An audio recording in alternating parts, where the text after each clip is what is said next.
thank you guys for being here tonight. We've had a great time, like really crafting this play for the Manila audiences. It's gosh, it's I really don't know what to say. Like, I'm just incredibly grateful to Repertory Philippines and Mindy for believing and backing this project. When you say, let's do Harold Pinter in Manila, it's not quite a box office proposition.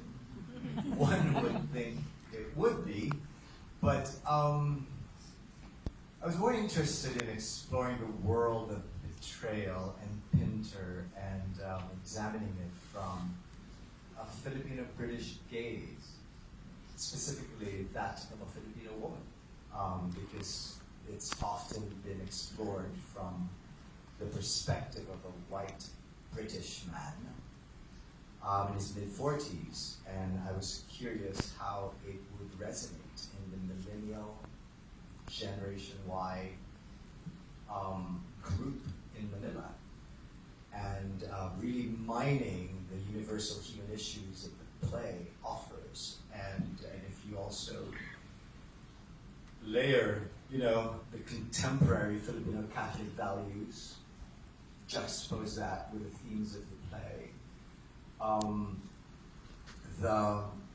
I really wanted a woman to have a strong position in the play, that she controls the narrative of the events in its chronological reverse timeline.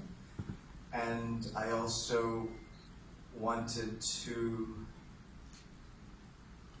bring, it's interesting because we've been